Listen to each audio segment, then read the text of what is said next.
Благодарам. Почитуван председател, почитуван министер, колеги пратеници, почитувана колешке Марија, во вашето излагање за буџетот рековте во ребалансот стои проектираниот раст на даночните приходи се должи, и ова ви е ваш извадок од ребалансот, на зголемувањето на даночната основа кај одредени видови на даноци, како резултат на пораст на потрошувачката, пораст на просечната плата, поголема профитабилност на компаниите и слично, како и врз основа на очекувањата за подобрена наплата на даночните приходи поради намалување на сивата економија, засилена даночна контрола, поедноставување и дигитализација на даночните постапки и понатамошна реализација на целите и приоритетите на стратегија за реформи на даночниот систем 2021-2027. Меѓутоа, за жал, и морав да реплицирам, ова ништо не е точно. Растот на даночните приходи е само исклучиво поради високата инфлација. Растот на цените значи повисока даночна основа, повеќе приливи од ДДВ, увозни давачки и така натаму. И поради растот на минималната плата, поголема даночна основа за персоналниот данок и за придонесоци. Растот на даночните приходи не е заради растот на потрошувачката, затоа што и во самиот ребаланс се намалува потрошувачката за 3,3%. Немаме подобреа наплата од даночни приходи, немаме засилена даночна контрола, нема дигитализација, нема наведување на стратегијата, нема ништо од тоа. Впрочем, дури и самиот ребаланс го признава тоа, но на почетокот релативизираат и оној дел кој што вие го извадовте од ребалансот и го прочитавте, и јас започнав со него, е токму обидот да се релативизираат зголемените приходи.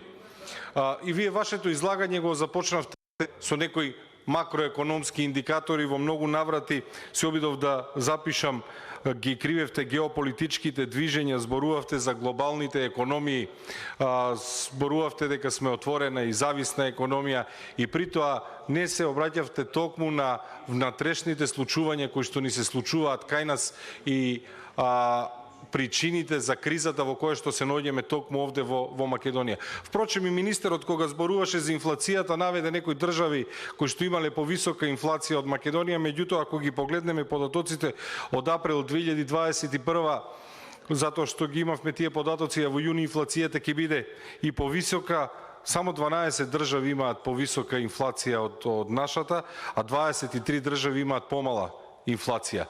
И инфлацијата во Македонија е просечно повисока од инфлацијата во еврозоната. И овде честопати кога зборувавме, ние укажавме на тоа дека инфлацијата во Македонија се и започнува пред инфлацијата во еврозоната и започнува токму со воведување на акцизите, ако ги погледнете графиконите. И токму таа инфлација во Македонија го прави живењето во Македонија неиздржливо, и денеска имаме уште еден пораст на енергенсите. Од друга страна зборуваме за енормно зголемување јавниот долг, 1 милиарда и 350 милиони евра кои што треба да имаме јавен долг, и го напуштате златното правило и не го споменувате, единствено министерот го спомена, кога го донесувавте и го браневте овој буџет овде на крајот на 2021, велевте важно е тоа што капиталните расходи ќе бидат повисоки и ќе бидат повисоки од буџетскиот дефицит, и тоа беше основната теза за која што зборувавте. Еве денеска се случува, имате пад на капиталните расходи, од друга страна огромно зголемување на буџетскиот дефицит. Милиарда 350 милиони и никако да ги оправдате. И впрочем, кога зборуваме за ребалансот, не треба да зборуваме за глобалните економии, меѓутоа можеби треба да зборуваме за тие екзогени фактори, како влијат на ендогените фактори, меѓутоа она што треба да се зборува е за мерки кои ефекти ги постигнуваат. Затоа што од овој буџет она што може да го види јавноста дека инфлацијата го осиромашува населението и луѓето во Македонија живеат се потешко секој ден, меѓутоа единствен кој што има бенефит од тоа е владата, затоа што има зголемени приходи и зголемено полнење на буџетот, кој што еве и со тоа започнав, се обидува да го релативизира и не знам како од владата не се срамат да се повикуваат дека зголемените даночни приходи биле поради дигитализацијата и поради засилената даночна контрола, кога нема ништо од тоа. Нека ги кажат на граѓаните тоа што вие чекате редици на бензинските пумпи со секое зголемување на цените, тоа што чекате редици во маркетите, сето тоа на номинална основа ги го полни буџетот на Димитар Ковачевски и тој има повеќе пари, а врските на државата се обврски кои што се исплаќаат на номинална основа, затоа што плати, придонеси, пензии се исплаќаат практично во денари. И усогласувањето на минималната плата за кој што ние упорно говоревме, не се случи онака како што требаше да се случи, односно во сите сектори, туку имавте едно толкување дека минималната плата била само закон за минимална плата, па парцијално се врши усогласување и наместо министерот, само еден пример, наместо министерот за труд и социјала да предложеше нова вредност на бод за да можат да земат минимални плати вработените во јавните установи за деца, ние правевме промена само кај Д4 за неговател помошник и се усогласија тие некои минимални плати, а сите други плати на номинална основа на исти, кога номиналната основа ќе ја споредите со стапките на инфлација кои што ни се појавуваат во државата, ќе видите колку е неоддржливо живењето овде во Македонија. И ако го погледнете ребалансот и она што го гледаме, кај Министерството за здравство со предлог ребаланс на буџетот за 2022, буџетот се планира да се намали за 5,6%. И да не се прашувате каде е тоа. Во разделот за буџетски корисник за програмата администрација планирано е намалување на 490 милиони денари, а тоа во најголем дел се однесува на подпрограмата изградба на нов клинички центар во Скопје и Штип, и тоа за 429 милиони денари помалку. И за општа болница во Кичево намалувањето изнесува 16 милиони денари, а за медицинска опрема 25 милиони денари и реконструкција и доградба на објекти 76 милиони денари помалку. Кога ќе видите дека владата со она што се фали дека ги скратила непродуктивните трошења, ќе видите дека 97 милиони се скратени во капитални инвестиции, кога ќе видите дека имате скратување во Министерството за здравство и токму во подпрограмите кои што се однесуваат на изградба на болници, каде ја водат државата. Токму тоа беше еден од парадоксите пред да започне ковид кризата, затоа што во 2019 ќе ја потсетам министерот Филипче и Зоран Заев на трибините низ државата одеа и велеа болница ли е, клиника ли е, ќе ја затвориме. Најавуваа затворање. За една година подоцна видовме една невидена паника кога остануваше збор за здравството, па се одлучија да не лечат со спартанска медицина и да градат модуларни болници. Видовме како заврши. За жал, вие не сакате ниту да се охрабрите на анкетна комисија за правата и слободите на граѓаните, ниту да дојдете да поразговараме. А еве денеска во ребалансот гледаме дека се кратат пари од Министерството за здравство и сето тоа ќе треба да го спакуваме и да го продадеме на граѓаните дека на тој начин се грижиме. Да не зборуваме дека и кај Министерството за транспорт и врски можеме да видиме намалување кај проектот за локални патишта, планирани се 238 милиони денари помалку буџетски средства. Сето ова гледаме дека впрочем единствено нешто од кое што кратите се капиталните инвестиции. И за жал, она што ни недостасува овде е отворено да разговараме за проблемите и секогаш кога стигнуваат буџетите, она што лично на мене ми сметам дека треба да биде променето, ние секогаш ќе успееме и вие најдувате начин и сметам дека и министерот ќе се согласи со мене, се создава еден ирационален оптимизам, а ирационалниот оптимизам воопшто не действува позитивно на пазарите, затоа што навреме беше притиснат алармот за енергетската криза и за намалување на производството во нашите производствени капацитети. Вашите министри се обидува тоа да го скријат, да го релативизираат, обвинуваа новинари, обвинуваа јавноста, затоа што пред вас беа локални избори. Тогаш успеавте да релативизирате, да создавате некој оптимизам и видовме денеска како заврши оптимизмот. 100 милиони евра заем од последните случувања во Македонија токму за да се субвенционираат, а денеска гледаме и ново од вашите владини мерки дека се менува и методологијата за пресметка на потрошувачки електрична енергија за домаќинствата и се воведуваат така наречени блокови. Треба да разговараме за реалните ситуации кога разговараме за овој ребаланс на буџет, затоа што од една страна ребаланс на буџетот е за да може државата, државните институции да ги спроведуваат политиките кои што ги зацртале, практично држава да може да издржи годината, меѓутоа од друга страна ние имаме население, ние имаме луѓе кои што треба да издржат и треба да функционираат и треба да ја преживеат оваа година и без разлика со што се занимаваат, тие треба исто така да размислуваат и за да можат истото да можат да го рекреираат, да го создадат одново, кога велам да го создадат одново, сметам и мислам на земјоделците и самиот министер ја истакна потребата и разговараше дека најактуелна тема треба да биде глобалната закана од прехранбена криза, меѓутоа за информација на министерот овде, иако вие во вашите документи во ребалансот велите дека тоа е важно, иако за тоа разговараат лидерите на Г7, овде во Собранието на Република Македонија владеачкото мнозинство упорно одбива да разговара за глобалните предизвици од прехранбената криза. Токму ние на 5 мај предложивме закон за земјоделство и рурален развој и законот за Агенција за стокови резерви со кој што предвидовме оризот да биде стратешка култура и оризот да биде дел од стоковите резерви. И како ќе се бориме ние со глобалните предизвици за прехранбена криза, и колешке Марија и почитуван министер, а го поддржуваме она кое што го произведуваме овде. На кој начин ќе се бориме ако не добие поддршка оризот? На кој начин ќе се бориме ако не добијат поддршка оние култури кои што се карактеристични за нашето поднебје? На кој начин? Со тоа што вие во владата ќе добивате дискрецион правила да алоцирате средства како сакате и да си набавувате струја од каде сакате, на тој начин нема ништо да постигнеме. Или кога ќе разговараме за ребалансот на буџетот, ќе ги кривиме глобалните движења и глобалните текови, а нема да зборуваме за она што ни се случува овде.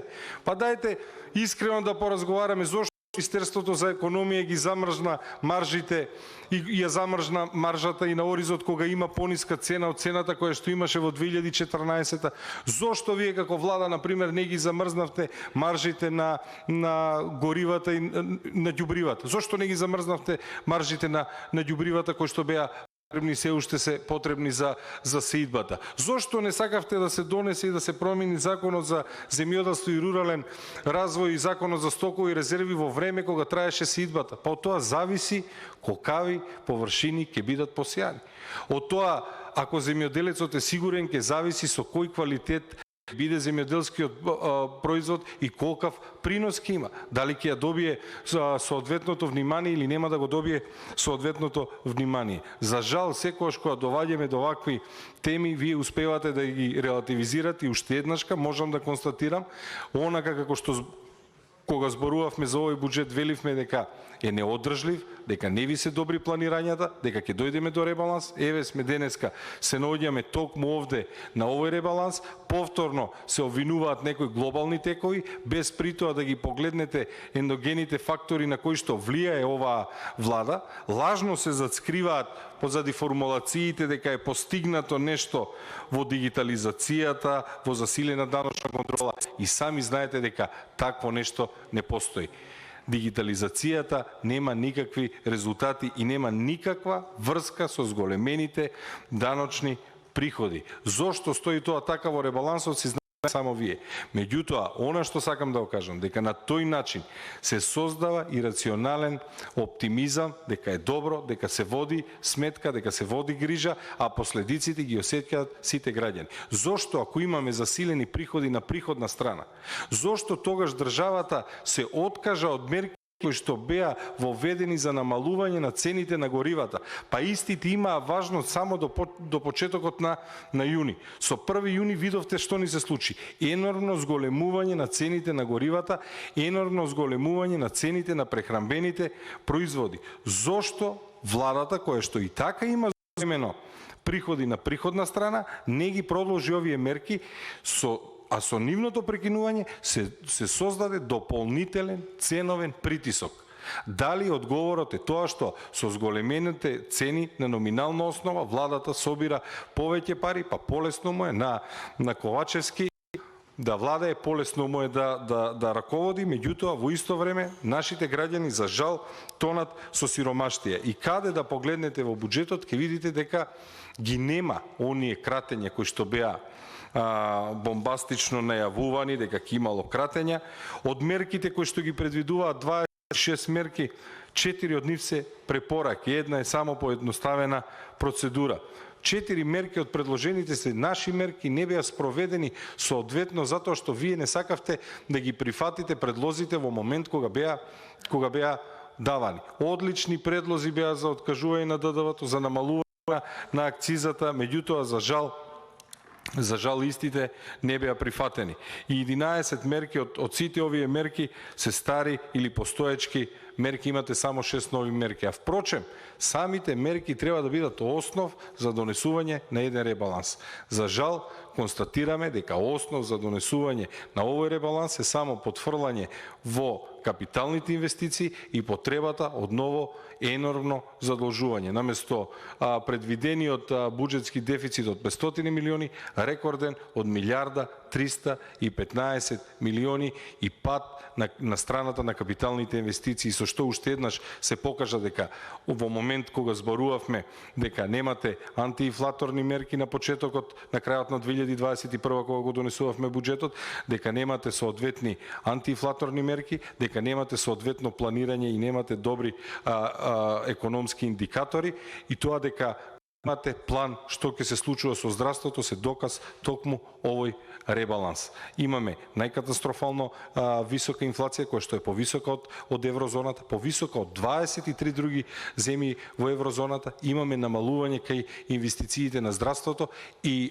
заложбите за да се бориме глобалната прехранбена криза, за жал, се само декларативни. Министерството за земјоделие, кои што впрочем треба да се грижат за производството на храна, овде во собрание немат предлог на ниту еден закон. И вие како пратеници, кога зборувате дека треба да бидат донесени законите, вреди да и кажете на дека Министерството за земјоделие нема предложено закони. Сите предлог закони за измена на Закон за земјоделие и рурален развој се предлози на колеги пратеници. 3 од нив се од позицијата, останатите се предложени од нас како опозиција и се согласувам дека треба да најдеме заеднички јазик и да несеме. Меѓутоа, министрите, барем на министерско ниво, кога подготвуваат вакви ребаланси и кога решаваат да настапат во јавноста со вакви изрази дека најважна закана ќе биде заканата од прехранбена криза, барем нека си ја консолидираат политиката на владино ниво, затоа што тие како треба да бидат овластени предлагачи и барем нека ги тргнат рацете овде во собранието, да престанат меѓусебните партиски препукување. Барем вие требаше да дадете поддршка за предлозите за Законот за земјоделие и рурален развој и за стокови резерви. Со тој закон со кој оризот ќе беше стратешка култура, Агенцијата за стокови резерви ќе работеше со нив како и со другите продукти кои што се од особен интерес. Во тој случај, овие изјави на министерот и на овој ребаланс дека се донесува за да се бориме со прехранбените закани, ќе има малку повеќе смисла. На овој начин, повеќе од јасно е дека овој ребаланс се донесува само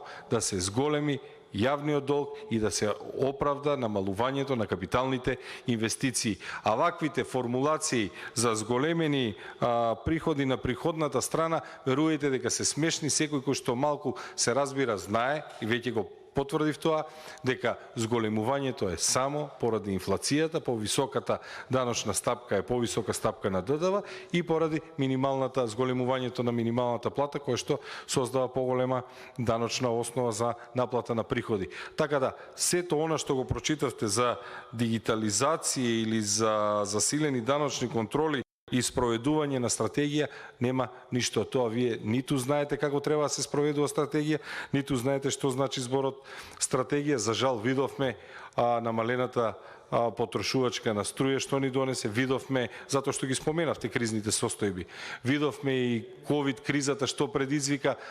Ја пречекавте со најава за затворање болници, а денеска на ребалансот за 2022 гледаме кратење во капитални инвестиции токму кај болниците, кај болницата во Штип и така натаму.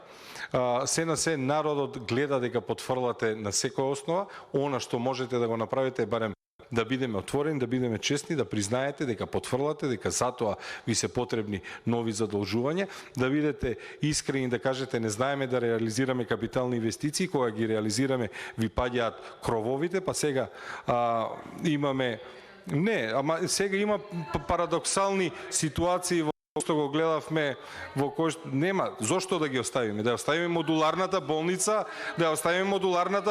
ја оставивме. Да ја оставиме несреќата со Беса Транс и таа ја оставивме. Секој ден ви се случуваат несреќи, не смееме да разговараме или смееме да разговараме само за готови пари за кои што се задолжуваат и потоа ваши министри дискреционо одлучуваат каде ќе се трошат. Имате многу одговорна задача за вака да се однесувате. Меѓутоа граѓаните ценат. Благодарам колега Левков за контрреплика, пратеничката Георги.